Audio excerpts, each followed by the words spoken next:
Podcast. Fridge Friends Podcast.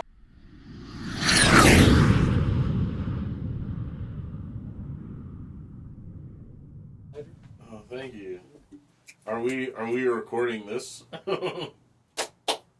Hello and welcome to the Fridge Friends Podcast. Live, baby. I'm your host, Jake Martin, and I'm super excited to announce we have LJ Sullivan and DJ Davis joining us live in the fridge tonight. Wait, where's the camera? It's actually right in front of you on the it's just on the laptop. What's up, people?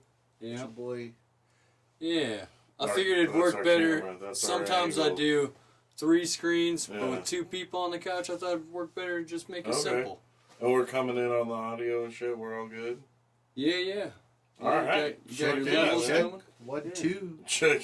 1, 2, 1, 2. I might turn you guys up just a little though. Okay, Turn me see, up that's in what the I'm saying, though, dog. I was just trying to make sure we're all dialed Turn in. me up in the headphones a little bit. Just trying to make sure we're all dialed in. A rump-bum, a rump-bum. I don't see it going into the red. So. Hell yeah. Oh, Well, The 5 greatest rappers of all time, man. Dial on. Spit balls of hot fire. This is the best way to start a podcast, is just quoting Dave Chappelle's skits. Yeah. I remember watching that shit in my brother's basement. Like he was like 1 year older than me, so like we're both like, I don't know, 14, 15, Bro, 16. same like, thing with me and my cousin. Like, my cousin was 2 years older tan me, so he's like fucking 16 and I'm 14. Or like What year is fucking this going? back when fucking that shit was coming out. He was like fucking. He was like 10 and I was like 8. Should not have been watching that. See, I was in middle school when the Yeah. show was in its prime. Oh yeah, no, I was definitely still like in grade school. Where for were sure. y'all when Janet Jackson ran butt-ass naked through a fucking rainforest in Hawaii in 2002 for her live concert series? I didn't even know about that. You ain't know about that? And in 2002, I was I thought 7. that was the titty that went around the world. Everybody knew about the titty that went around the Bro, world. oh my god. I remember watching that Well, shit there's the on Super Bowl, TV. but he said something about the jungle? Yeah, What? she ran through the jungle butt-ass naked What? through Hawaii, jumped down the fucking rainfall, a waterfall and shit, and then like appeared at a fucking concert in the fucking stage. That was also the same. I don't think He's like, all I remember from the performance is You the never titty saw the itself. viral- I just remember the titty. I was 7 and there was titty. I You never saw remember the titty. clip of the dude that got pulled on stage and like cuffed up, and Janet Jackson was doing "Would You Mind," like dry humping him, and she put her fucking coochie in his face and Oh, yeah. touched his dick. You ain't seen none of that? I don't Oh, think man. so. Dude, man. I was just watching a We got video ashtray? earlier today. We got Ash. Yeah. I don't want to disrespect the fridge. The Right. fridge and the friends there. I was just watching a Word. video earlier today, and then you push the button and suck up the ash. Ooh. Of a chick doing that on stage where she goes to like aggressively get on the dude like an upside down twerk on his face, Yep. and then knocks him to the ground, and then she fell on top of him and it fucking broke his arm. Oh, His arm went out. shit. And she gets off of him because she's like upside down, and she gets off of him like this, and his arm just all flopping. Oh I'm no! like, damn. Lost it all for the twerk, dog. And then he's got to tell that story for the next 6 months while he's in the Oh cast. man, how'd you get this? How's that Funny long? you should ask. How's that Lollapalooza? Ass in the face, dog. Ass in my face. It's more dangerous than people realize. This is not the injury I thought I would get from a stripper. Right? For real. Are you just playing? Did you got your own needle drops? Oh, I Well, thought I'm this trying was to the mute the video. audio so it don't get. Oh, fucking you're flagged. But showing oh, me Janet Jackson. This is the shit from Hawaii in 2002, dog. Yeah, the titty that went around the world. Oh, where is? I'm gonna fast forward to the good shit. Cause yeah, she's looking for like a volunteer in the crowd. Yeah, just gotta bring him up there and make his dreams come true. Boy, I would have done it all over that motherfucking stage. Wait, when you say done He's like, I don't give a shit. Janet Jackson. You see his guy? He's like, he looks too happy. He looks so love happy. you. He looks so fucking happy right now. Oh, I yeah. love you, Janet. He is over the fucking moon. And this shit gets pretty wild, though. I remember this.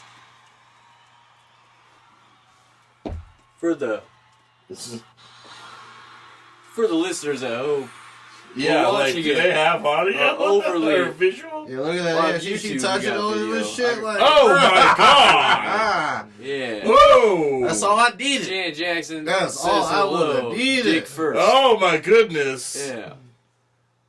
That's how Like, I Janet did remember it. exactly Dick where I first. was when It's I not- see this shit. Dick She got first. handshakes. She grabs the shaft first. Ugh. This influenced so many people's kinks.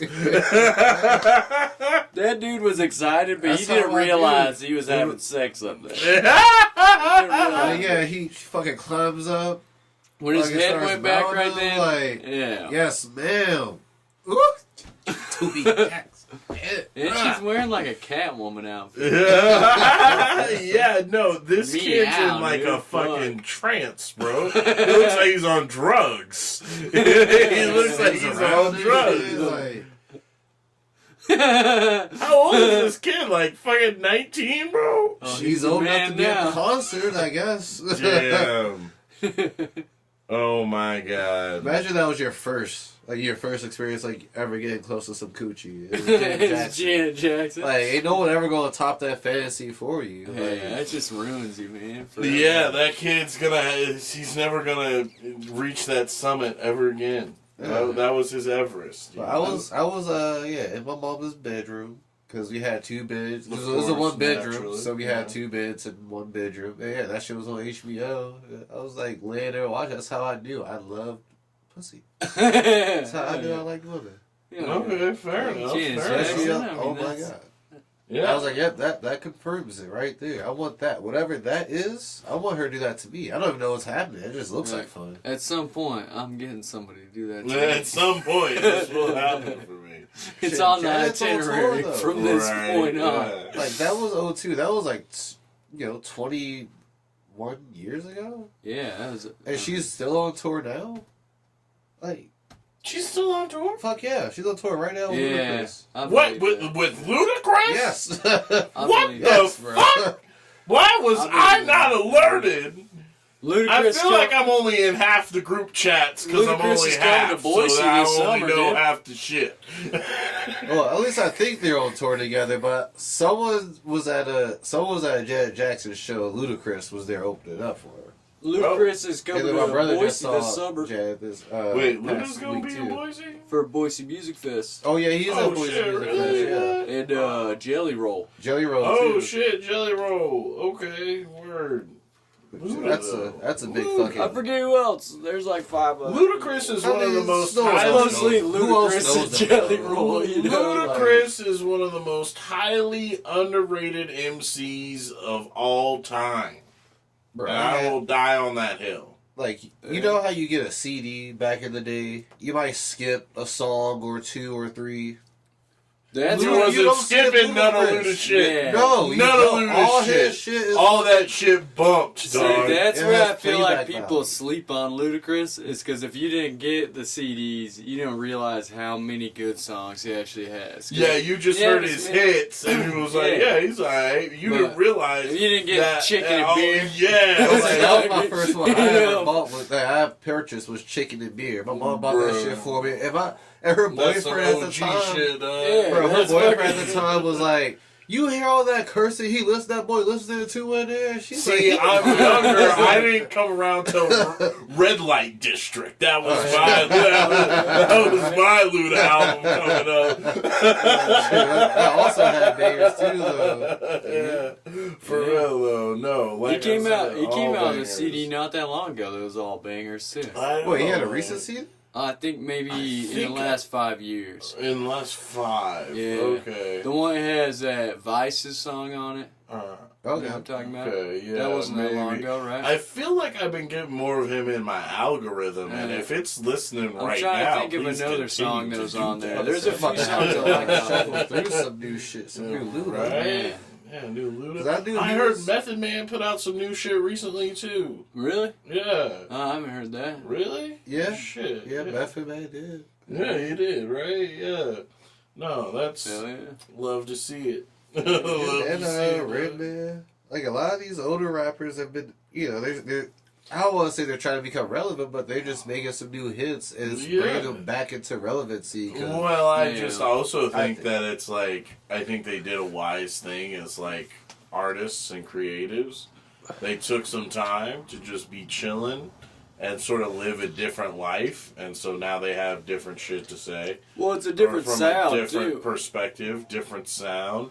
And Like, I also feel like there's a little bit of a sense of, you know, let's show these young cats what the fuck is really up. They saw the state of the game and was like, all right, time to get back at it. Like, can't trust these young kids with it. Not yet. Well, a lot of older rappers in the game. Meth Lab Season 3 dropped last year. Similar to comedy, people don't realize like how early on they got their start. And then they start getting their pop like later on. Right. Like some of the best motherfuckers like done been doing the shit for 2-3 decades, and then you find them. Yeah. Or then they finally start getting like their recognition for it, you know. Right. Like Kendrick Lamar, I mean, he got noticed young, but he was writing for 8 years before he ever started doing his own music. He was ghostwriting as a kid for like tons of people. Shit, when I met Baby Bash the past few, I met him a few times, but the first time I met him, I asked him like, how long did it take for him to break into like the mainstream? He said it took him 10 years. Yeah. You know, before he actually got his first deal and shit. You know, so yeah. Or like Killer crazy. Mike from Run the Jewels. Yeah. I didn't realize that he was all the way back in like I think Killer we were just talking about around. This the other day. Killer Mike been around. That's cool. Yeah, he's on shit from like 2002. Yeah, he's fucking been around for like a minute and a half. Yeah, but I didn't realize the extent of it until Run the Jewels.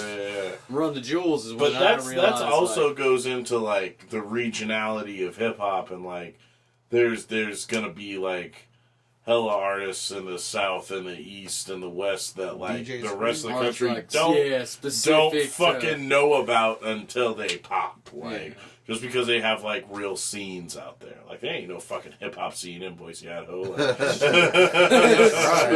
no, they have tried. I've known some of the motherfuckers to try. And like trust me, it's pretty not the comedy scene in Boise, Idaho is easily 10 to 12,000 times stronger than any hip-hop scene.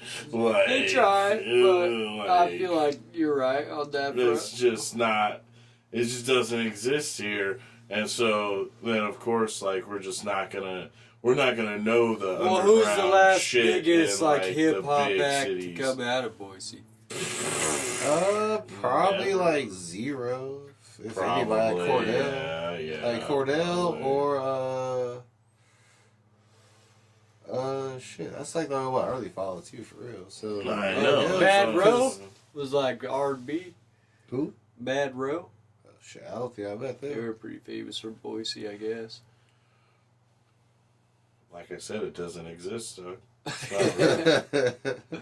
I mean, there's some undiscovered talents for sure. I'm sure there's undiscovered talents, and I've bumped into a few of them, to be quite honest. But like, they don't have the proving ground that they need here. Yeah. You know what I'm saying? It's true. I think the same could be said in a lot of the same ways about comedy, though. You know? Yeah. It's like you have we have a good but we're more of a coalition. Like we're more cohesive as a community. And everyone kind of supports each other, and everyone's trying to like build bigger Make things. Shit happen, Oh, all right, damn. I don't know. Shit. You were talking about how the mic got a little bit crazy tonight. Oh shit! Y'all trying to hear about that? Yeah, okay. some new people, right? Yeah, there was some fresh meat at the mic tonight. Y'all still do the fresh meat thing? We still do the fresh meat chant, absolutely. Traditions. That dates back to Moon Deck. That's Is Moon Deck the one who started? I think it was like Moon Deck, Emmanuel, Sophie, Oleg, like it was that class of comedians who I think came up with that. Initiated the fresh meat chant. Yeah. Well, let's give a shout out to them. Yeah, exactly. Like, basically ever since... So, I've been doing comedy in Boise for, like, fucking 6.5, 7 years at this point. Damn! And so, like, ever since I was here, the fresh meat chant has been a thing. To give you a sense for, like, That's how a long time. deep of a tradition the fresh meat chant is. Anyway, there was fresh meat tonight. And this dude... He was weird. He was a weird dude. Like I told you earlier, like we're starting to get more of those. He was weird in person or during his set or all of it. Both. I honestly, I did not stick around for a set. Quite honestly, I can't speak to that. But I heard it did not go well, which I could imagine. That's why I fucking left. I was also right ahead of him, which that's sort of just like. I need to get the fuck out of this room right now and go stand outside and hit my shit. Get in your own zone, so you can... Yeah, because being on stage is its own high, and so then you gotta come down off that shit, right? So, I wasn't gonna see it. A hard act to follow. First off, yes, you have to go after LJ. That will come up later in the story. But also, let's Tarantino this shit and rewind to the beginning, because we kind of started in the middle here. The beginning is I'm getting to Mad Swede, and we're fucking, it's the open mic and shit, getting ready, having a beer, whatever, hanging out, getting the mic going. And this dude comes up to me, he saw me order my beer, and he was like, I've seen you before, you're really fucking funny, saw you back at Liquid, and shit like that, and I'm just like, thank you, man, I appreciate that, glad you're here, yada, yada. And then a little later, after the mic actually starts, he's coming up to me, and he's like, what advice would you give somebody who's starting out? Who's somebody who's about to do it, and I'm like, oh, shit, okay. And then, he kind of starts getting into, he wants to try out his material in front of, me, Yeti, and Tanya. Before he gets on stage. He's trying to, workshop his material or whatever. Oh, no. And, I've heard that go so bad. He told me the shittiest, most stumbly, stuttery ass story you've ever heard about a fucking, Latino dude and his siblings being scared of, La Llorona, whatever that, their boogeyman, the fucking witch that drowns children or whatever. Yeah, I think I've heard of this. Yeah, so, and he was, trying to tell us a story about, where his mom used to work and being scared of this shit, and it's just really just awful. Just bad. Just not that funny and just barely even a cohesive string of sentences. So we're in general just sort of trying to be encouraging and be be more confident, speak up, fucking don't second guess yourself. Yeah. Shit like that. Just getting basic blanket statements. Yeah.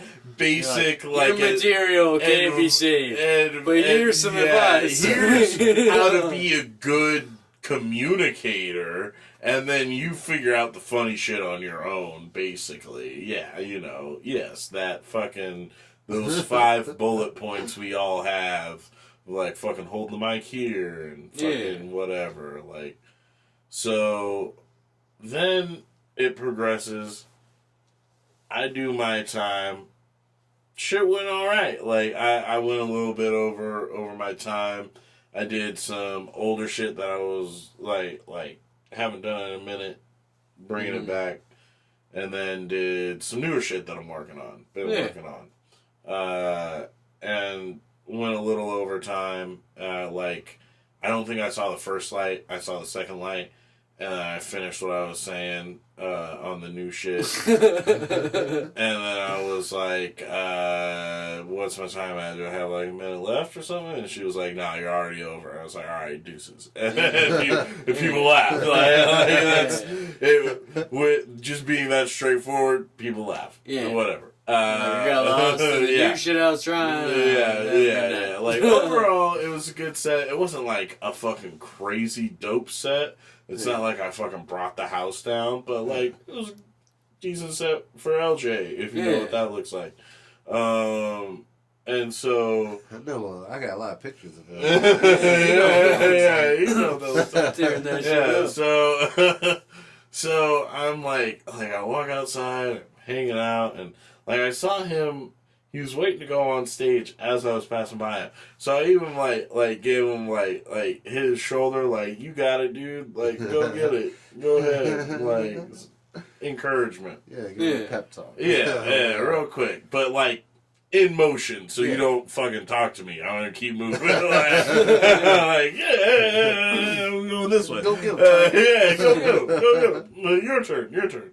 I tenderized them for you. Don't rub any of this good energy out.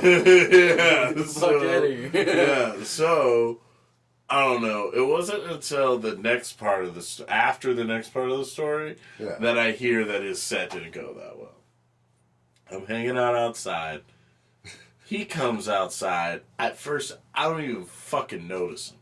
Like, I'm over here doing some shit with these people. Like, we're in conversation. And Norel Bond is, like, right over here. Yeah. And apparently he, like, fucking aggressively, like, pokes her. And then, like, doesn't even really say anything, but just sort of, like, gestures at me. And I just happened to look over at that time because there was weird shit in my peripheral. Like, some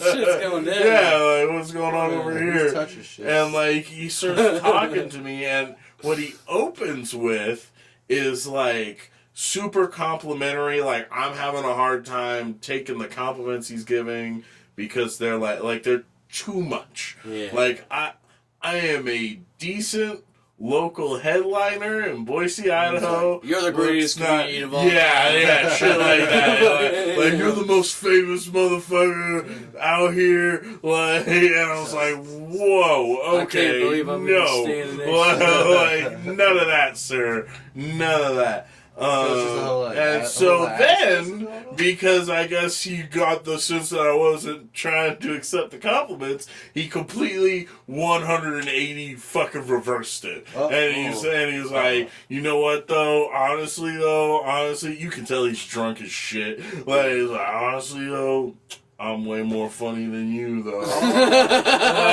just starts saying shit like that. That level of crazy is actually pretty funny. Oh, yeah, exactly. Which is why I'm like, yo, what? Like, first thing I said was, like, prove it. Second thing was, like, yo, if you want to believe that, you go ahead and believe that. Like, I'm not even gonna validate that with like I'm not even gonna meet you there. Like, honestly, but the funny thing though was Yeti and Norel and like who else was fucking right there? Someone else was right there. And they were all just like... I feel like I should have been right there. No, everybody was like, no. You're wrong. Ian Yearsley. Everyone was like, no, you're wrong. like you're wrong. Fucking leave. You should walk away at this point. Whose meds is this? Like, yeah, for real. Ian Yearsley always takes it to the craziest place. He's like, if you're funnier than him, I'll slit my wrists on stage. I was like, yo, don't say that either. He likes to push it, though. Yeah, exactly. And Norel was like ready to fight a motherfucker. Like, she's been on one though. Like, that's just where she's at right now. Yeah. And like Yeti just couldn't stop laughing, I feel, or was trying not to openly laugh at dude. So it was just this wild interaction, and like eventually by like Norel went inside, I went inside, I think Yeti walked away, and then I think Ian kept sort of like giving him shit a little bit. Like, so then he walked away. Of course. Yeah, you can always count on Ian for that. He's like, I'll make sure. Yeah, like he'll get rid of the riffraff. He doesn't want to die. Yeah, he will. Yeah, he really will. Like, give him an excuse to tear into a motherfucker. He's ready. He's always ready. Yeah. So fucking, he like walks away, and then you would think this would be the end of it, but no. He fucking circles back around later on at some point, like, as I'm getting ready to leave to come here. Like, everyone's closed down. Well, like, yeah, everyone's like getting ready to leave, and apparently, like, he did like some more shit with like where he was like brushing past Norel and like tried to give her one of these, and she was like, no. And then he went back inside into the bar, and like he walked by me and like he paused for a second, and you could tell he like kind of wanted to see if I would interact with him again, but I just kept like fucking talking to Aaron. Like I don't have to interact with you right now, so he kept walking. And then I didn't fucking see him. Like, I left after that. Like, that's funny. So it was a wild ass interaction. Like, it was crazy. Like, I went from like, oh no, please, thank you, to like, fucking, fuck you too, buddy. Yeah, like, it was just such a wild ride. Maybe you'll see him again on Saturday. Maybe, dude. He had such fucked up teeth too. Oh god, was he like a white guy, a black guy?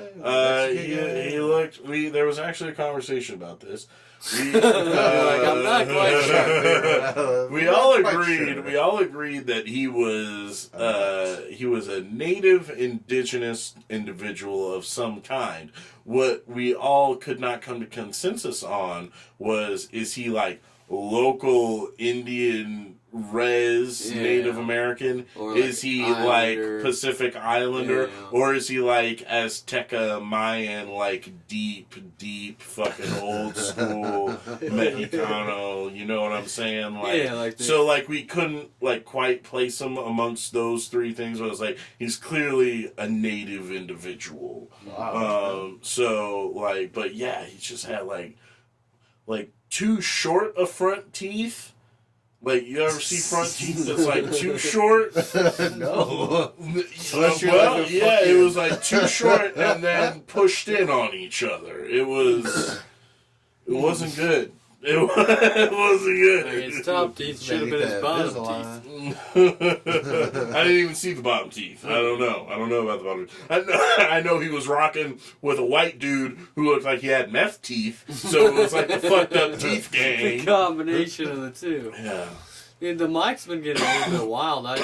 I've been going a lot recently, and I was out of town this last week, and I just heard kind of like half a story last night about, I don't know if you were at this mic or not, but some guy freaked out, and then he was yelling about how he's going to start his own comedy club. I was not there. I heard about this. What was that, a bad To me, to me, it just sounds like the funniest shit. Like, I'm going to start my own open mic with cocaine and hookers. Like, okay. Like, if I saw that people wanted to try comedy out there, if your first open mic set doesn't go well, it's definitely everyone else's fault, and not yours.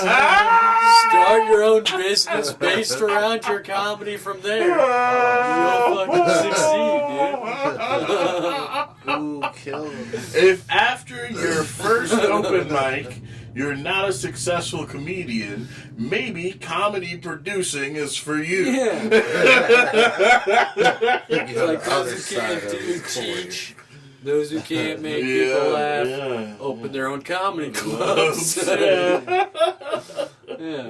Shit, dude. So you ain't do no comedy out in Colorado? I didn't. No. We were a little over an hour outside of town in the mountains, and then a couple times I was trying to like weasel in an open mic or something to sneak away, but we were there to like visit a bunch of family, and then we had like a memorial thing going on. So yeah, it's always tough. Like that's why like I had a whole ass trip to go to Chicago to do open mics. Yeah. Because when you're traveling to do literally anything else, it's like awkward to try and fit that shit in. Well, and then if you're with some other comics at least, it makes sense. If everyone else, then you just leave for 5 hours and you're like, I had to do 5 minutes of jokes. Yeah. Like, you guys want to come with me? I'm gonna have to stand in line. I'm gonna have to write my name down. We're gonna have a few drinks. I'm gonna have to wait to get on stage. We're gonna go on stage. Then I gotta mingle after. You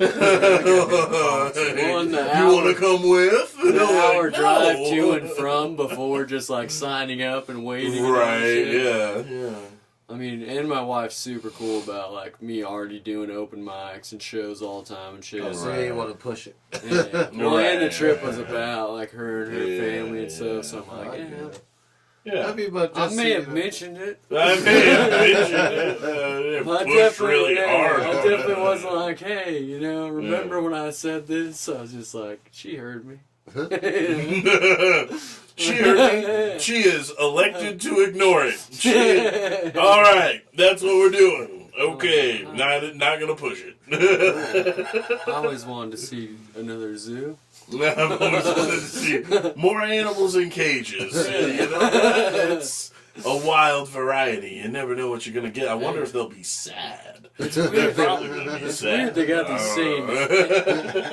these same exotic animals in almost every major city. It's weird. So where was your first open mic, Jake? If you remember, it was here in Boise. The business has changed owners now, but it was Craft Brewers of Boise. Okay. And now it's New Colony Brewing Company. You know what year it was? Yeah, it was last year. Oh, so I've been doing it almost 2 years. I forget that I thought you're you'd so been around young for in so the long. game, dude. Yeah, Really? I could have sworn you'd been around for like.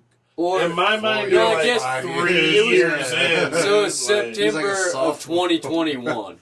So not last year, the year before that in September. Because this September will be 2 years.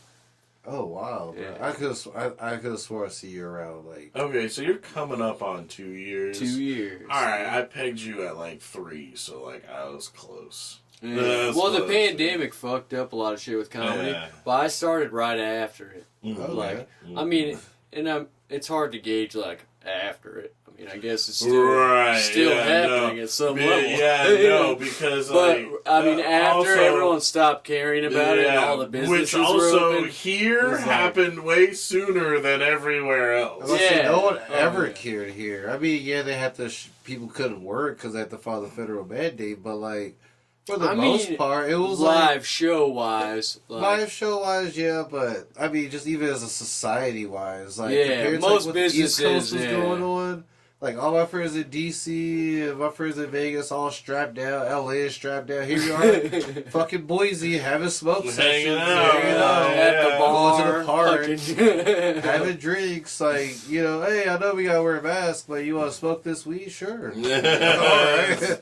You want to smoke Very another much one? shit that was going on. Stand over there, but we're still gonna put our lips on the same fucking butt. I was camping up in Idaho City, and then we were like, shit, we didn't get enough supplies as usual if you're camping.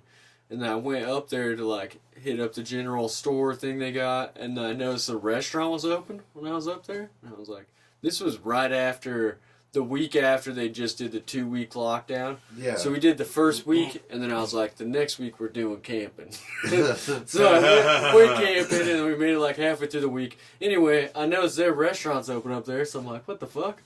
Are they just not doing this? Well, we're going to get some breakfast. Why not? We go in there, and the guy who owns the place came and told us the message that he thought. He told the police a while back, the police up there, I guess there's only like 4 or 5 cops, and only 2 of them are real sheriffs. And he told them, he's like well, we own this business, the restaurant and the hotel. They're the biggest grossing businesses in your little town. So we basically pay for everything here. We'll shut down for 2 weeks whenever you tell us for 2 weeks, but after that we're done.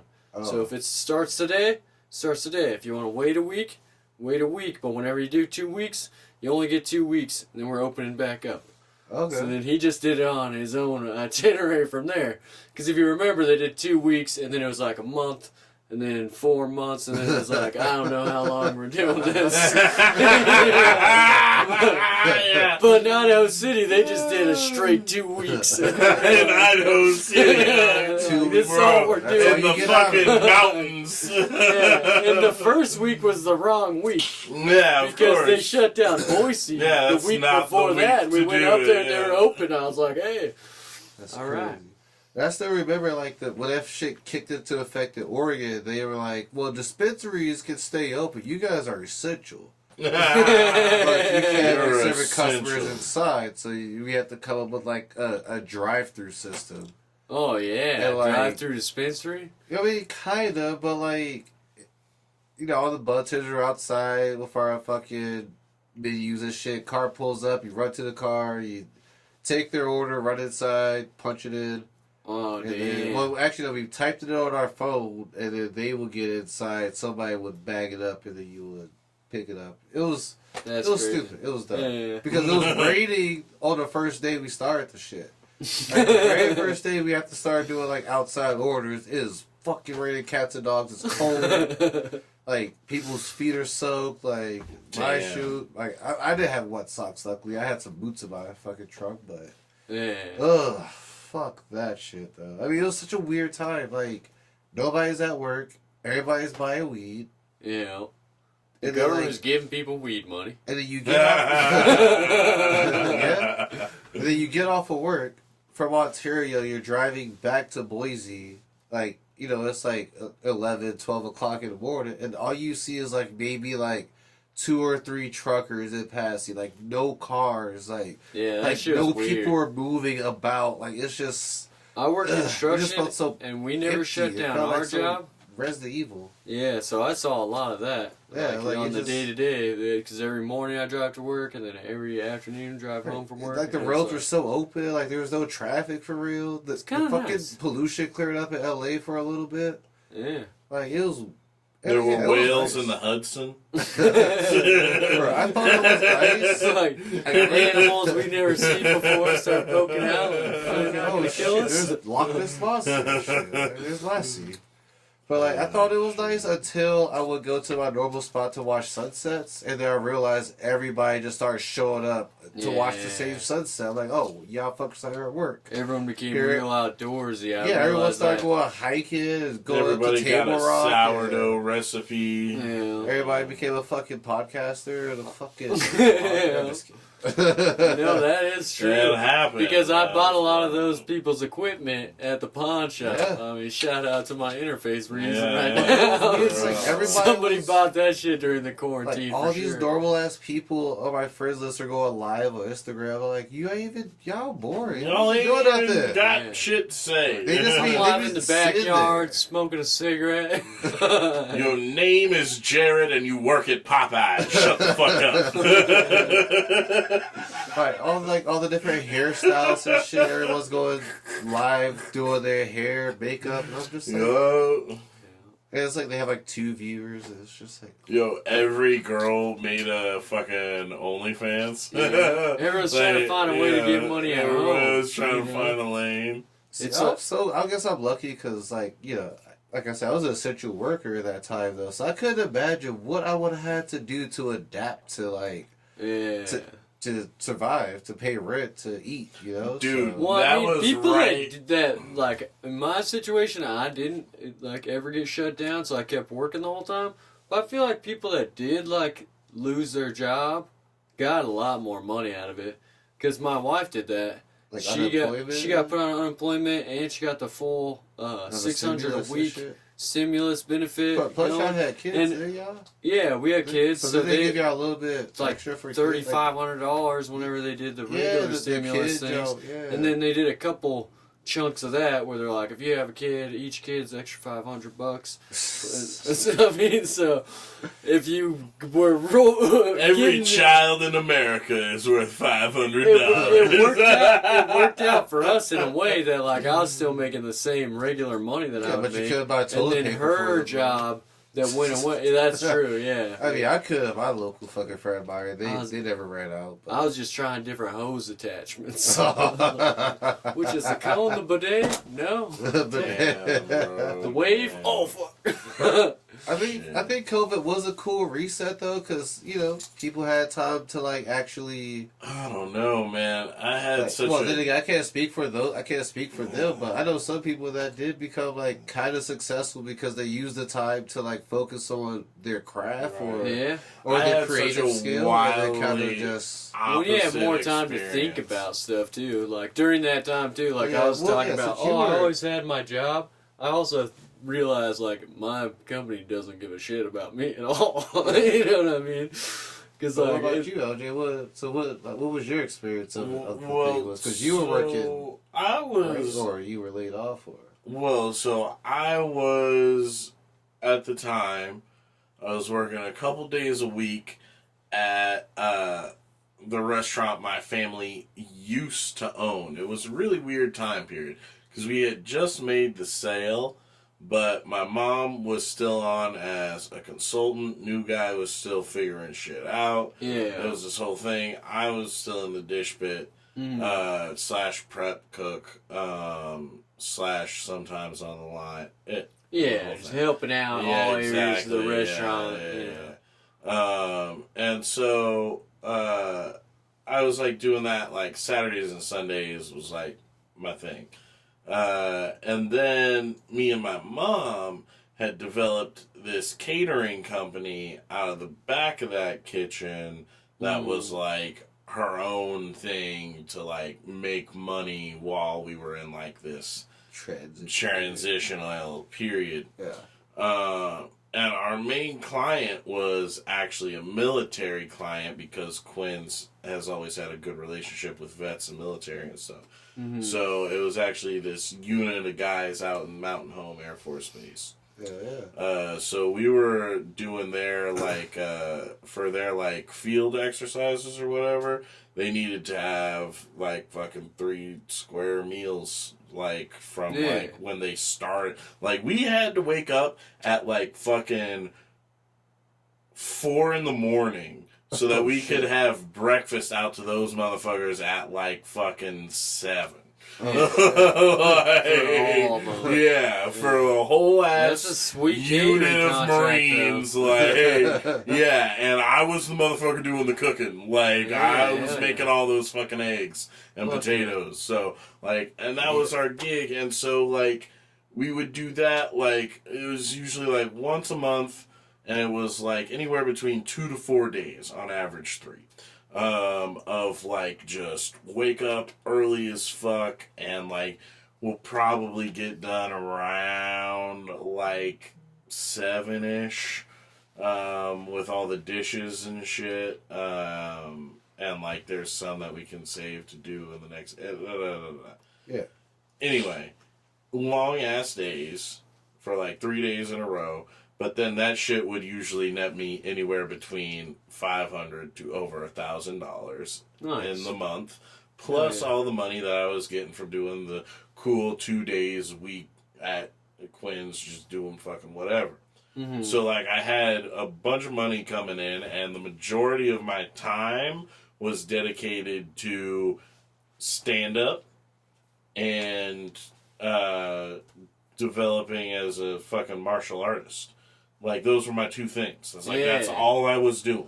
The 2 things that are important to you. Yeah, and I was got your money thing figured out in a couple days, bang it out, basically, and then the rest of the time, and then I'm good. Jokes, dojo. Exactly. And so... He's getting his Joey Diaz over. Exactly, dog. Exactly. I was living the fucking dream, bro. Listening to that podcast, motherfucker. Listen up, cocksuckers. It was the fucking best. And then, but anyway, all good things must come to an end. The whole catering thing was petering out. The transition thing was sort of coming to an end. And the military guys were they had to, it turns out, like, the government is super against monopolies. So, like, they can't have the same person running the same contract so many years in a row. Like, okay, fuck y'all. I bet y'all tell Raytheon that same shit, motherfuckers, and Boeing, and all the rest of them. Like, I'm sure, yes, absolutely, okay, motherfuckers. Like, just shitting on the little guy, whatever, it's fine. I'm over it. I used to do a similar thing, but just for lunches when I lived in Eastern Idaho at this little restaurant, and that place for sure did that for like 60 years. Yeah, like no, the same it was some government bullshit. Contract. It was for firefighters though, but it was a government contract where they're like every weekend you got to make 150 peanut butter and jellies, fucking give them to the firefighters very for lunch. Similar, very similar. Yeah, but we took 2 big picnic tables and just filled the whole thing with breads, and then I'd be like, all right, I'll start jellying. You start peanut butter. No, we'll meet in the middle. I'll put this table of bread on that table of bread, and then we'll fill it back up and do it again. But so that shit was already sort of coming to like a natural end. We were on the last job, the last catering job. The weekend they called the stay-at-home order. Oh, we were getting like fucking lunch ready to go when it was like, nope, don't. No quarantine, lockdown, done. Damn. Stay your ass at home. Stay at home, like that. And we were like, what the fuck? And like, so that like cut our last pay short. Like, oh, you didn't even get to do the last one? Like a full last pay, basically. So like that didn't happen. Luckily, because we were preparing for the shit to be over with, I was already on food stamps. Yeah. And already qualified for food stamps. Well, and so I was already in the system before every other motherfucker tried to get in the system. Like, I was already good. I was already in that motherfucker. Yeah, right. So, but then, like, all the closed down shit happened. And it was basically like when you're on unemployment, food stamps, they want to see that you're looking for a job. Right. Oh, yeah, you're supposed to call in every month or some shit every week. But also, my mom's entire main source of income was like gone because she had been like just sort of starting with what she does now, which is helping disabled kids with like their day and whatever it is they need to learn to be a person, essentially. Yeah. And so like she couldn't, it was stay at home, so like she couldn't be around them, different households and whatnot. Yeah. And you don't qualify. So like, yeah. And so it was like, yeah, you need to get a job. Like, we need money. You know, like, we need, like, money coming in regular, not every few months when the government feels like it. Yeah. And I was like, all right, word. So then I went and I worked at Boise Fry Company. And prior to the whole quarantine thing happening, Eric Larson talked to me about, hey, Mad Sweet's going to be opening another location downtown. It's going to be dope. It's going to be happening around such and such time. Would you like to be a part of it? And I was like, word, you let me know. And then, like, the pandemic made that shit take longer than expected. And so I was just sort of working at Boise Fry Company to fill in the middle. And then I was going to start at Mad Sweet. Then I started at Mad Sweet, and we opened up the new downtown location, like, it wasn't quite the end of the pandemic yet. It was like, this feels like this is going to be over soonish. So we opened up. That's the Idaho thing. Yeah, I know. And so, like, and so I've been there since then. So, like, for the past...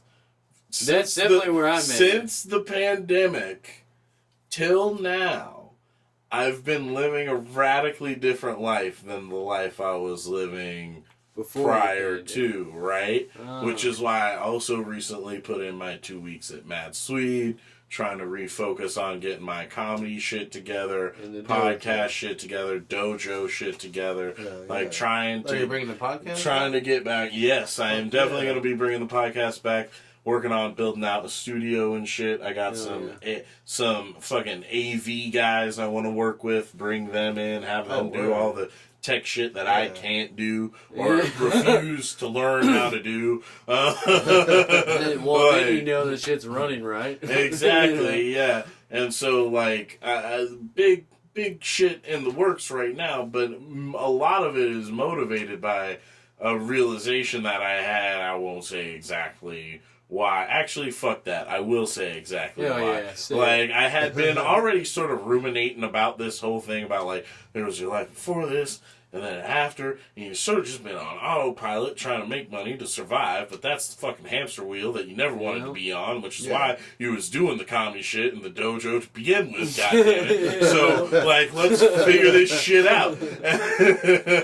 And so, then, like, some shit happened at work. It was kind of fucked up. What I will say, me and at the time the only other brown person working there received a direct message from the owner saying that I could pull it out now if I wanted to, but I don't really want to start some shit right now. Well, it just got sent to all. I know, like, at the same time. No, but it basically said... That's the Ghost podcast is. It was basically about, like, hey, don't smoke weed before you come to work. Don't be high at work. Don't smoke weed while you're at work.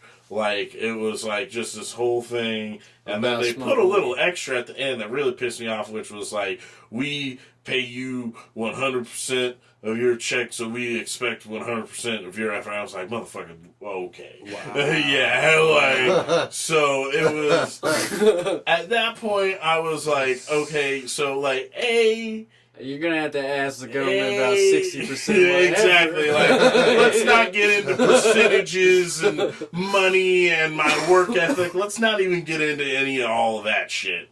Like, what it really came down to is they're telling me, do not smoke weed while you're here. And my immediate, like, gut reaction, like, instinct is like, motherfucker, do not tell me what to do, how to live my life, how to conduct myself. Don't fucking tell me how to do that. And then a more reasonable part of me goes like, well, it is their business. Maybe they want the job done a certain way. Conservative LJ. Like, and so then it just came down to like, all right, like, I just should not be doing this. This is why I was a comic in the first place. Is like, I do not function well in an environment where a motherfucker has authority over me and can tell me what to do, when to do, how to do it. I'm gonna want to kill that motherfucker, and that's usually not fair to that motherfucker. Like, it has almost nothing to do with you, and it has more to do with the dynamic that we're both in, which has more to do with capitalism writ large. Like, so it's just not a healthy or a good idea for me to, like, be in that environment. I need to figure out how to be able to sustain myself doing my own it's fucking a different thing too, like, if they can, like, give you some sort of reasoning behind it where they're like, hey, remember when you gave the wrong line out 3 times in a row? There's no reasoning. We lost $15. Sometimes you miss a spot on the windows, and we feel like that might be because you're high. We don't know. Absolutely. No. The only reason half the shit in here getting done is because I am high. Like, you don't understand what's happening right now. You absolutely do a better job on the windows when you're high. Right? The same thing as when you're standing there and, like, bored. You'll be wiping shit if you're high. This is kind of fun. Yeah, exactly. Gotta get like a rhythm going. For real, though. Like, that's the thing, too. Is like, if you're going to tell service industry workers not to smoke while, like, 60% of all service industry walking out tomorrow. Good Lord. It's That's not why they don't drug test in the first place. Exactly. It's the same thing as construction. It's like, yeah, you probably shouldn't be high, but I know most of you guys are. Exactly. Like, it's a pretty shitty job in general, so I would understand why you would want to be high. Yeah. You tell me I had to be sober, and then eventually I'm going to realize I shouldn't be doing this. Yeah, exactly. Eventually I'm going to be like, this is bullshit. Yeah, no, so... Like, I can't imagine right now my position, like, going backwards from being an entrepreneur to going back to the 9 to 5. Oh, right? God, no. Like, I think about it all the time, like, what would I have? How long will I last? Like, that's the thing. if push comes to shove, if I really need it, I will go do it, but that's how what long I'm will I saying, last? 2 man. weeks? Like, a couple hours?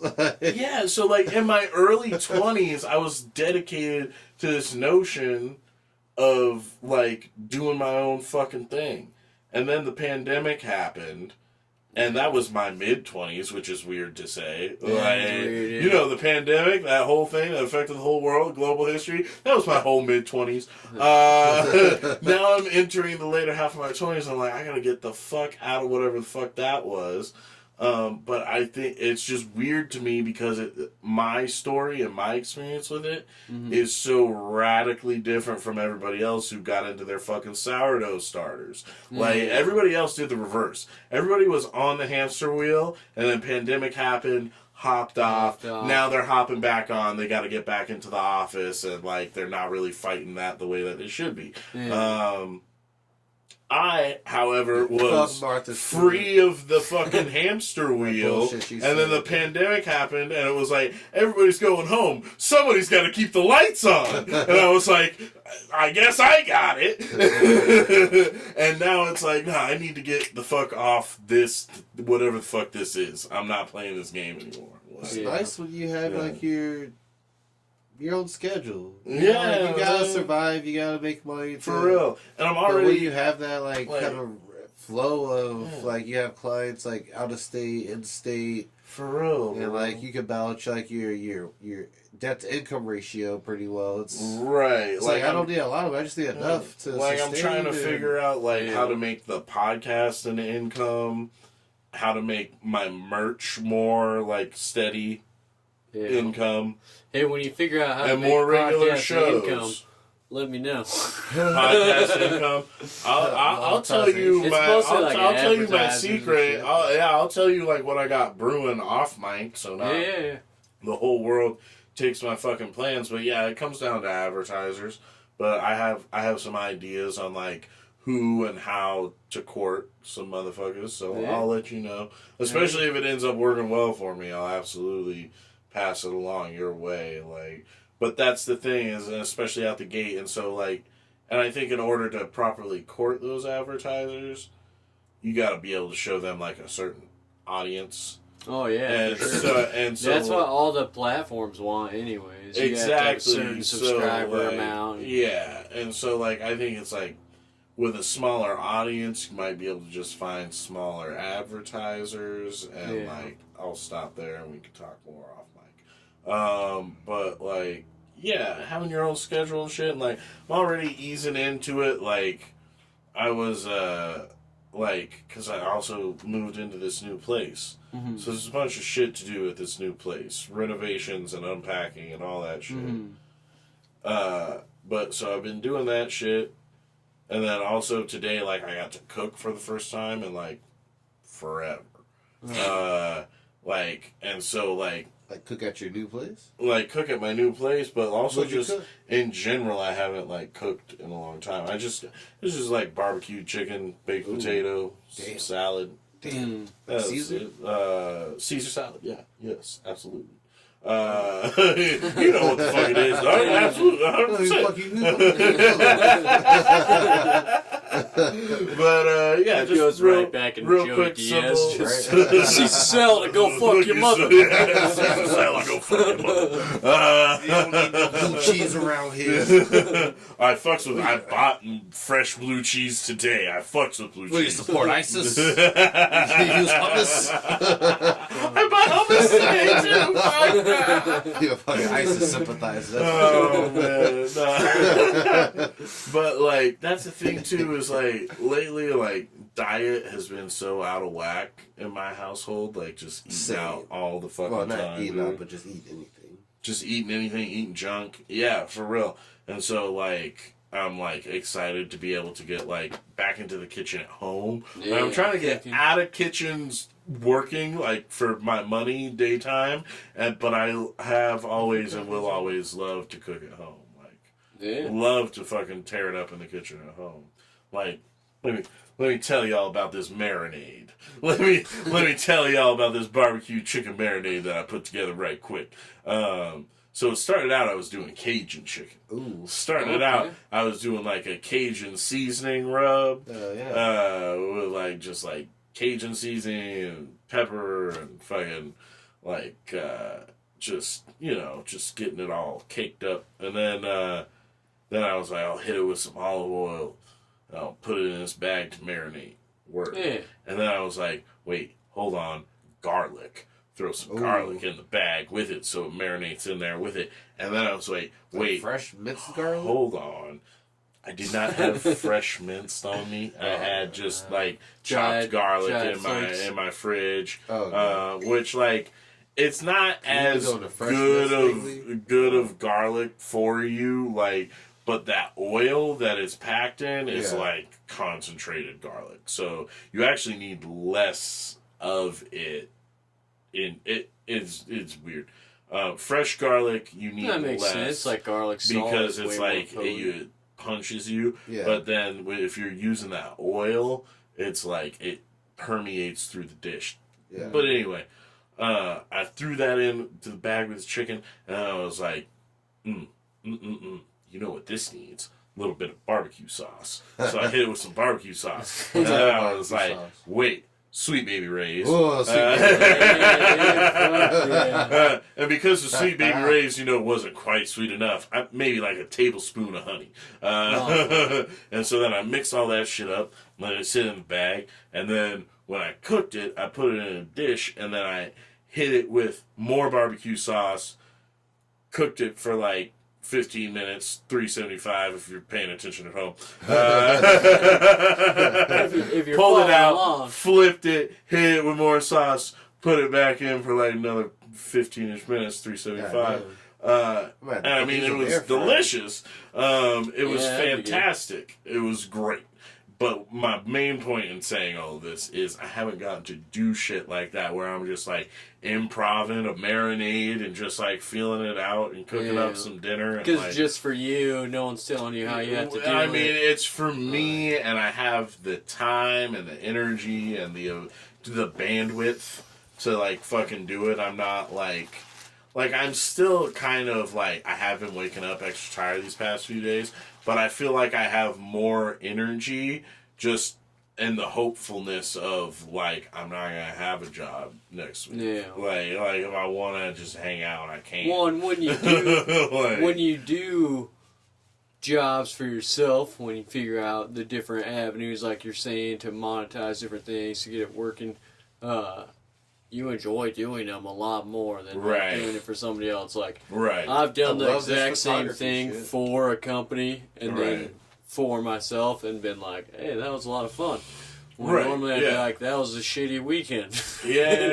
Well, but the difference is because you're like proud of yourself and like, and it you feels make like 100% of the money off of it. There's a sense of ownership and accomplishment. It's weird, like, because you can make like, like maybe like $2,000 in a month, maybe like $1,200 in a month.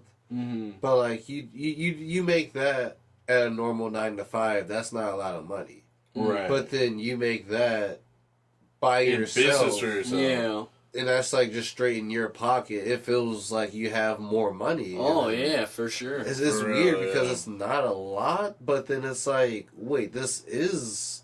It's enough to fucking get around. It's Yeah. enough to because level it feels one. like you it's know enough to- how you got the money from the 9-to-5 job. You're like, this is like a machine. If I do X, then Y comes out. That's my paycheck. You know, Right, I got to do yeah. this dumb shit, and then I'll get my paycheck out of it, and then I get caught in that hamster wheel. Yeah. You know, Like but you were when talking you're about earlier. yeah, when you're figuring out like, oh, I made this money, but what, like how? Just for me? What did I do there to make It's like, this where did I money? What did this procure happen? from?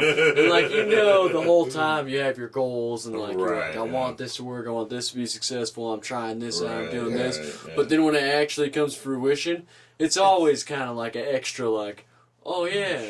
It's I always fucking- like you always feel so perplexed. And I was like, I did this. Yeah. Like Right, I have yeah. invoices going on. I have Cash App notifications and PayPal, Right, and it's yeah. like, what the fuck? Like, Yeah. wait, And then like as you keep it going, I'm sure gets even more and more it becomes like satisfying. more routine and more. It feels more and more normal. But then it becomes to a point where it's like you kind of look at it like last month I ain't have shit to do.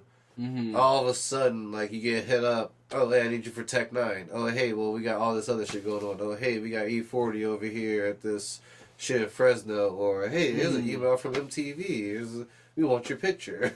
Yeah, and then you end up slaying busy for a whole month when last month you were like, I don't know, man, Yeah. how I'm All gonna that make shit this I work prestiged out. 5 you know? times on Call of Duty. Right, yeah, no, that's just that's This a month. life of creatives across the board. I feel like sometimes you just chilling, doing you, and then other times, All of a sudden and you're the whole busy world as hits hell. you up like, we need you for this show. You're like, alright. I Comedy's love like it that though. for Like, sure. I love this Comedy. feeling. I've heard musicians say it. The photographers for the events, like Yeah. it's just as a creative, that's just like people want what they want when they want it. So you Right. just gotta be ready to give it to them. And then living in a state like Las Vegas, like you'll get hit up Yeah. on like a fucking Monday at like 4 o'clock. Hey, I'm doing a comedy show at the Stratosphere. Oh, It yeah. starts at That's like crazy. 7. I'm like, that's like 3 hours. Well, I'll pay you. What's your rate? This much. All right. Oh, all right. All right. Okay, I'm on my way. Should've said more. Yeah. Should've said more. I swear to God, when I had my deal with the Aria and they had a new speakeasy come up that opened up, it was a Yeah. donut shop. Mm. And they had like live entertainment like 4 nights a week. Or not 5 nights a week. 4 or 5 nights a week. But they booked me for like 9 shows. Oh, yeah. That's dope. Like they emailed me, they were like, "Hey, what's your rate and stuff?" Because the band I've been working with in Vegas, they were invited to be like the first band to come open up for their soft opening. So So you I- went there already. So I went there with the band, and then I saw one of the managers there, and he was one of the guys that my people at Hotbox know in Vegas and shit. So. Mm. Yeah, so I was like, "Oh shit, what's up, Mikey?" He was like, "Oh, you with them?" Like, yeah. So I already had like a mutual friend there. Yeah. Right. But so I took the pictures of the band, sent them to their Instagram page, and then they start emailing me, Mhm. and they were like, "Well, what's your rate?" And I was like, I don't know what the fuck I tell. I told like 90. I was like, yeah, 90 an hour. Yeah. And they were like, okay. The next email was like, all right, well, we need you for 9 shows. I'm like, fuck, I should have said 100. So I was thinking, so I kept like It's extra backspace. $100 I kept right there, backspace in the email like 100, 110, 95. 100%. Fuck it, we'll do 90. We'll see if they bite. Oh, man. And it's like, wait, you want 9 shows? Fuck. And Have you ever the told money? somebody a price and then they tell you a higher number? Oh, yeah. Yeah. 100%. Yeah. You ever That's tell the best someone your feeling price, ever. they tell you a higher number, and then over the course of the next few weeks, it gets whittled down to a lower and lower number? No, I haven't. Yeah, get at me, bro. No, motherfuckers out here on some funky shit, dog. Yeah, no. Fuck that. Yeah, Give me that I've seen some shit. I've been caught up in some shit. Not naming names, trying to mend that bridge right now, but because wait, so you told someone a price and they told you a higher price, but they told you a lower price where you guys even started. Yes. Jesus. That's wild, dude. Yeah. Oh Lord. I think what it was a situation where like he came to book me first, so he wasn't sure who else was going to be on the show. Mm-hmm. Then when other motherfuckers started getting on the show, less time, less money. I'm like, listen, dude, you changed up on me like 3 times. At this point, I'm out. I'm not doing the show. Like, it doesn't, like, you've made this not worth my time. And, like, if I let you think that you can just talk me down like that, then it doesn't bode well for business in the future. Yeah. But, like I said, trying to kind of low-key mend that fence. He does have a good show. But also, it's one show in Boise that happens every few months. Fucking, what is that? Yeah. So, oh well. Yeah, just shoot. He'll probably work. Showbiz. Is this the producer that was probably not funny at the open mic? So they decided yeah, he actually is one of those. Oh, he is 100% one of those. Maybe not the one you're thinking of, but he's 110% one of those motherfuckers who has tried to get on stage and do shit, but then failed miserably. But he can put together a good show every once in a while. So. Yeah, hey, it's an ecosystem. I ain't gonna hate on the fish that nibble on the shark's back, you know what I'm saying? Yeah. You gotta make sure you always remind yourself who the sharks are. That's what I'm saying. Like, it's like, this little fish ain't shit. Exactly, yeah, no, exactly. like, remember who the fuck shark is. And yeah, like that's all it really comes down to. Really, that's how I try and conduct myself in any dealing in comedy in Boise. Is like my vision for myself is so far beyond this that it's like you speed bump, dog, at best. Well, a lot of people try to use like shows as like a gatekeeping type of thing, or like a power 100%. Level. Like, oh hey, I can put people on this show, so now I have like this token or whatever. Yeah, I hate that gatekeeping word. Yeah, it's short lived. Not even like necessarily that. A lot of it though is just. Politics are politics, no matter where you go. All it is who gets what, how, when. That's what politics are. And so as soon as someone's in a position to give people things or not give people things, like, that in of itself is a weird position. Mm-hmm. And it creates weird dynamics. And so it's like, it's almost inescapable. Like, on a certain level. Even if you're trying to be as fair as possible, you still have your own way of ranking things in your head. And as you're trying to be as fair as possible, there's some group of motherfuckers out there who feel like you got it out for them when they're not even on your fucking radar. Like, but it's crazy how like gatekeeping works the same way across the board, though. Even from comedy to photography, like even trying to work at. Well, not even work, but just trying to shoot at some venues in Vegas, you'll meet the showrunners and stuff or the managers, and it's like, they'd be like, oh, well, even though Lunel said, yeah, you can shoot her show, you can't just shoot her show. Mm-hmm. You have to ask us, and we have to ask this person, and we have to get permission from this other person. But I'm but if I'm with the talent that's paying you... And it's her show. Yeah, it's her name's on the show. I get that you're a venue, but if I'm already with the talent, that's the problem. Hey, and it's a free. It's still for free, and that's the thing. What are you worried about? That I feel like you get content. They get content. That's like anything to do with them. It's just because they want their own person. They have some side deal with. Which who they don't. What do they know? That is like you're getting caught up in like these in a political game, which is like who's the fucking boss here? Because it's like the venue, the producer, they both want to be the boss. Right. They both want to be king shit in charge of everything. Whether they're the same entity or different entities, that's what they want. Yeah. They want, I put all this shit together, I'm signing the checks, this is me. Okay, motherfucker, whose name is on the fucking billing, though? Because without them, you don't really got shit. So who is the boss? Is the boss the person who books the show or the person who brings the show, the fucking talent?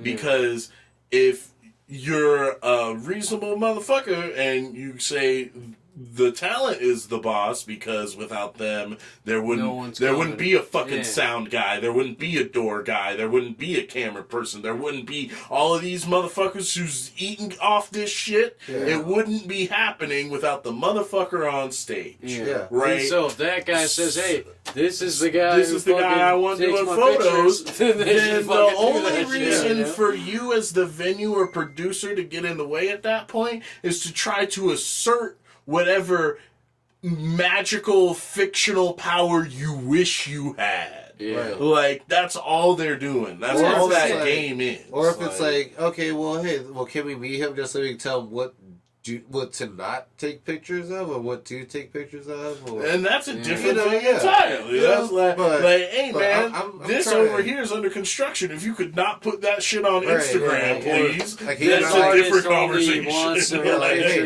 don't sit right here because this is where the servers are going to be. Exactly. Like, hey, we got VIPs coming over here. That is working with you as opposed to getting in your way and putting up red tape. But I'm trying to do my damnedest to just what I can to break down this whole gatekeeping thing that's becoming more and more trendy. It seems. I started there's ways to do it. I started mentoring a guy that I was in the Air Force with. He just moved to Vegas.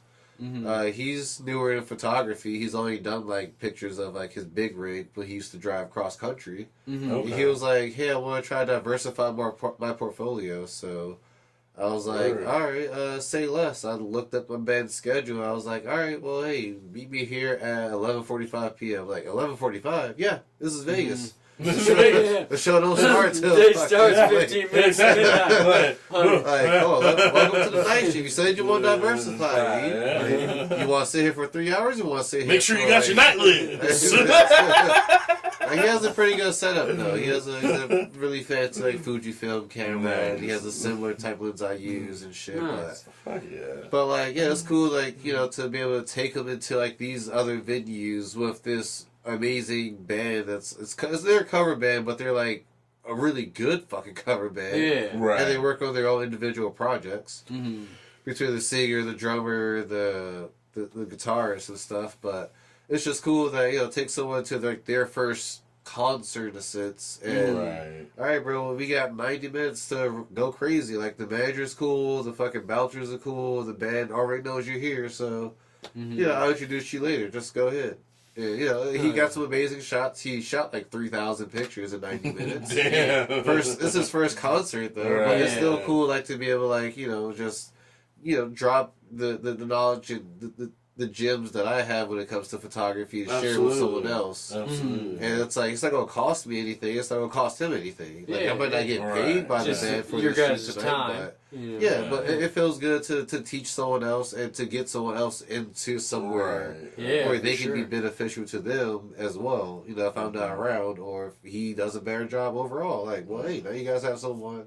Yeah. And then maybe when he gets famous, he can hit me up and be like, hey, can I introduce you to so-and-so? And we just keep building with each other. That's what if you guys ever have work that you need more people to collaborate? And that's what I do with Hotbox and Red Eye, High Supply. Whenever you have Wiz Khalifa, I call my boy Justin. He's a local videographer, and then I hit my boy Ty. He's a newer photographer, but I know he could use the exposure. And I had a small budget, so I was able to even pay him your shit. So. And bring on the people that and it helped him. It blew up his portfolio, and he started getting a lot of bookings around Boise during the summer and fall and stuff. So and then I bought out the Tech 9. So that's what's up. And I actually had a few volunteer people for Tech 9 too that I was able to get in. Oh, So nice. it's so cool. Like, you know, I'm not going to gatekeep. You know, if it's like a bigger artist like Wiz Khalifa, okay, my hands might be tied. We might be restricted to so many media people. But the so like Tech Nine, who is a little more loose. Oh, we have open access. All right, well, I can get like 5 volunteers. And I can pay like two of my guys, and you guys can get the exposure, get the media credentials, get the experience with the concert.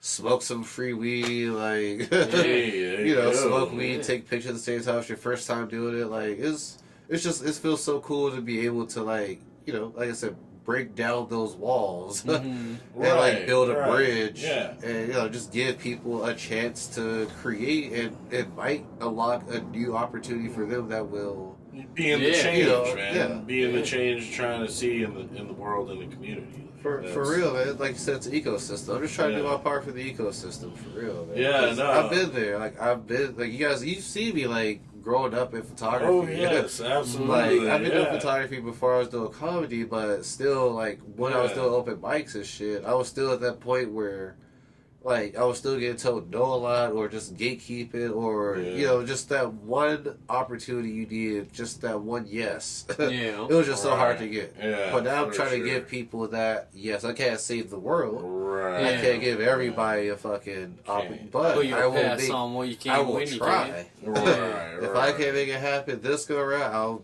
put you on the list for next time. And I'll make sure you get on next time, and I'll introduce someone else to do something else for you. So just each one teach one, plug them in the ecosystem. Like it's. Well, I feel like that kind of stuff grows too, because the more, like, you remember people that helped you out, you know, all your friends and connections along the way that were able to be like, hey, you know, I can't pay you for this, but this will get you media credentials and in on the event and everything. You remember that stuff, so you know that your own network grows from that because all of these people that you're doing that for, crazy. I see they the remember same you shit. Helping them out. I see that same thing in the Las Vegas comedy scene a lot too.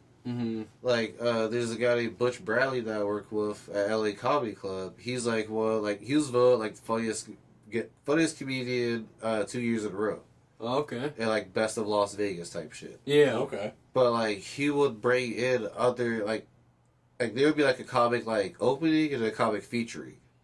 If one of those two people bring like a friend in or someone, if they want to try to get some stage time, Butch will fucking, all right, cool, yeah, let's do it. Yeah. Let's just squeeze you in. Can you do like a 5? Can you do 6? A 6 work? All right.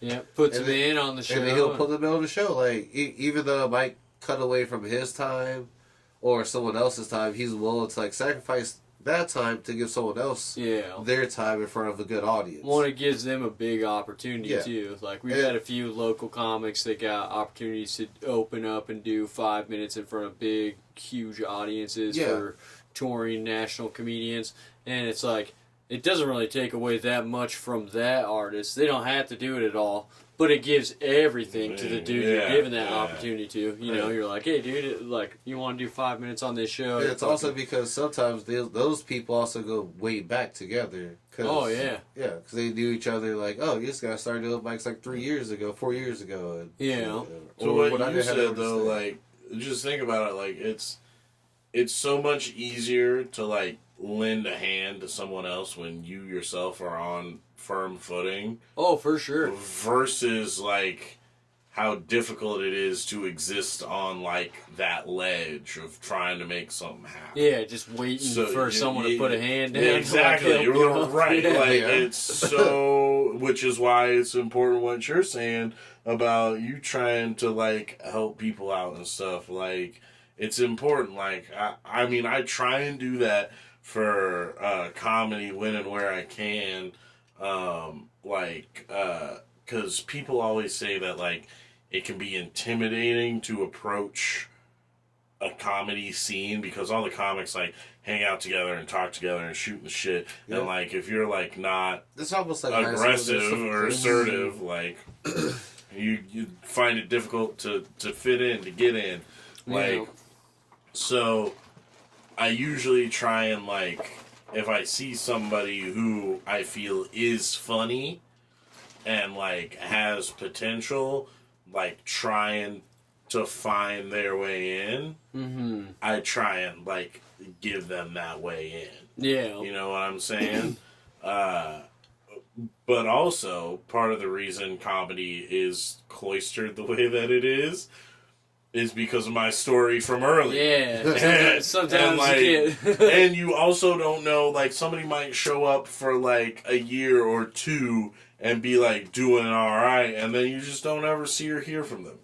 Yeah. And so it's like, people are like, yeah, I'm not going to immediately get close to you just because we're doing, like, trying the same thing out. Yeah. Like, well, it's a long road. Exactly, like, yeah. I'd say probably in the first 5 years, most people quit, I bet. Oh, yeah, for sure. Like, I couldn't tell you. I couldn't list the fucking names, dude. I literally couldn't, like, how many people I've seen come and go, and, like, some of them I still know and am cool with, and, like, some of them just fell off. No clue. This guy. I never knew you tried doing comedy before. Yeah, I got to the hosting level. Yeah, DJ's got jokes. I like hosting was fun though. That was like, I mean, I know some people don't like it, but I really enjoy hosting because it was a little bit different than just having to go up and tell your jokes. You get to, like, after someone goes up, you get to, like, do a little callback or a little, something. And then interact with the crowd, bring each person up. Yeah, it's fun. Yeah, that's pretty cool. I didn't know that. Yeah. I started at Liquid. Okay. Before they got rid of the comedy scene there. Before they put all the pool tables and shit. But that was, like, my favorite place to do it because it also felt like the biggest and the most authentic comedy club because the brick wall, it's a fucking stool, and a microphone. Yeah, right. And then you got the stage it's the closest light. to a real fucking. Yeah. And you got the stage light. Everyone looks like a silhouette out there. So it's like, it's just you up against the world, or just the wall, God, you're back against the wall. It was like a great first time. You're making me miss it. You're making me miss it. Bro, like, you just took my brain back there. Like, I haven't been on that stage in years. I fell into a routine with that place. Like, I still have my notebook. It's in my other backpack at my friend's crib, but, like, it still has, like, all my shit that I've written out, like all my open mic jokes and shit. It's like the routine was like, I'll get off work at 4:30. My homie Dip will come over. We'll smoke like 2 J's back to back. We'll tell some jokes. Yeah. We'll, like, try to come up, like, with subject matter for jokes and shit, write some shit. Right. And then we'll go downtown, get some tequila, and fucking smoke some weed with LJ and the guys. I was trying to say this from Brett, because he's coming, but... Is he coming? He is coming. He's blowing shit up. He's awfully late, but he was the one blowing up the phone. I was trying to wait. He should be here within 5 minutes. He said 15, 11 minutes ago, so... Alright. Let me see where we're fucking at. Yeah, let's see. We're probably almost 2 hours. We're an hour and a half. Okay.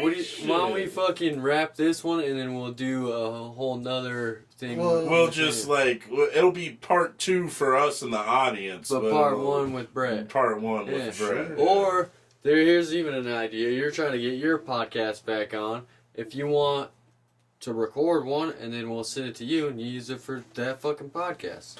Because you don't do video on there. Only the people who listen to this episode will know that episode was in the film. And you guys better fucking listen to his podcast anyway. So. I know. I appreciate that. I actually have 2 episodes in the can. They're old episodes, and I have one segment I want to record with Jake down at Mad Swede, like, before I'm done there, hopefully. So, like, this weekend? Like, tomorrow night or Saturday night, hopefully, and then I'll be able to record those 2 or put out those 2 in the can, and then hopefully, whatever comes after that will be new, different, like... A new direction with the podcast. A new direction, or at the very least, I'll have a new system of doing it. It might not readily be apparent what's going on in the background yet,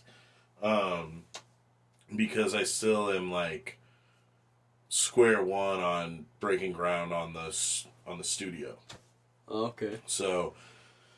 It's not, like, anywhere near put together, but, like, I have a zone. One, it sounds like you got some shit already in the works to get the way paved for you when you do start releasing episodes again. You got 3 fucking ready to go. You know, 2 in the can. Yes, I 1 year upcoming to record that. 2 in the can, ready to go, and then I'd like to kind of get the studio set up a little bit, and then record something to be like, this is the start of something new, you know, and then see how that progresses on mic and hopefully eventually on camera.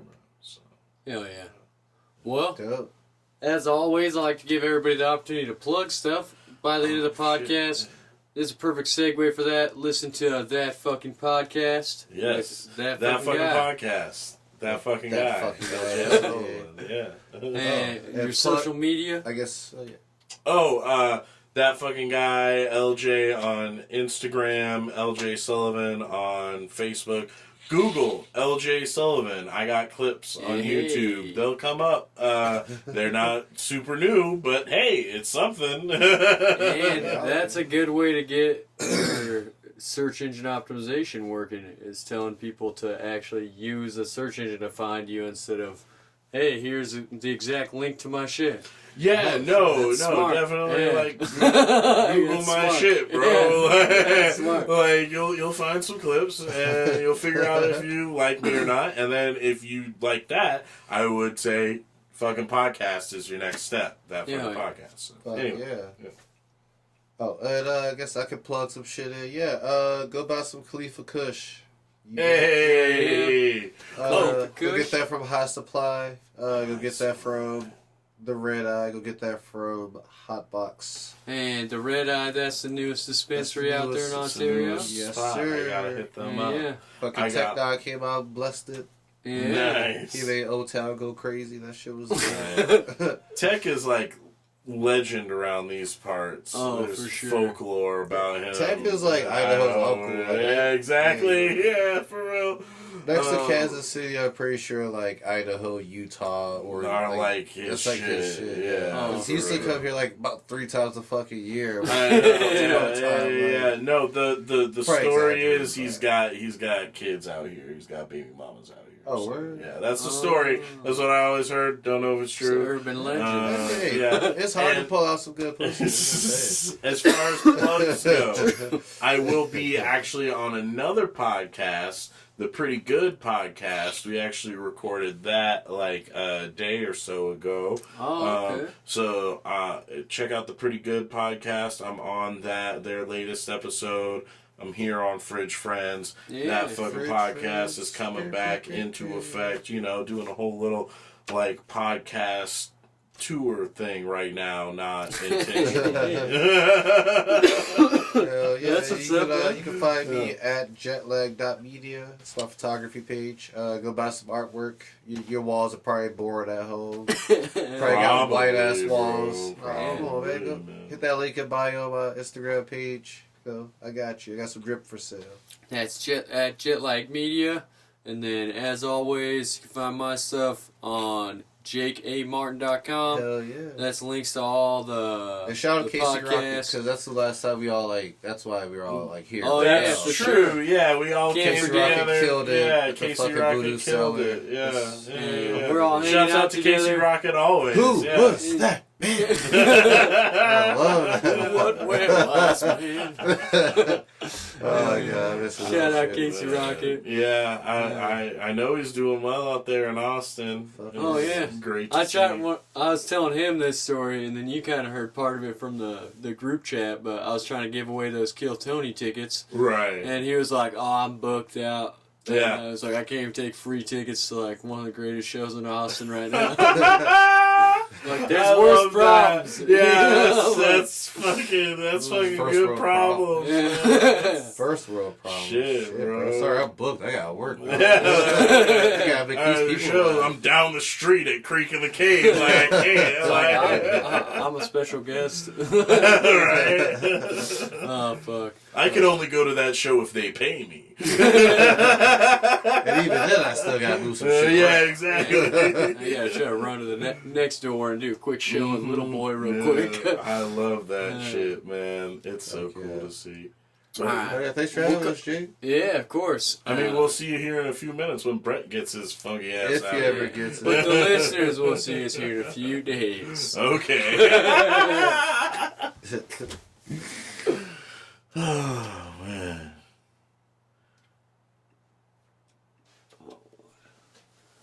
That's cool.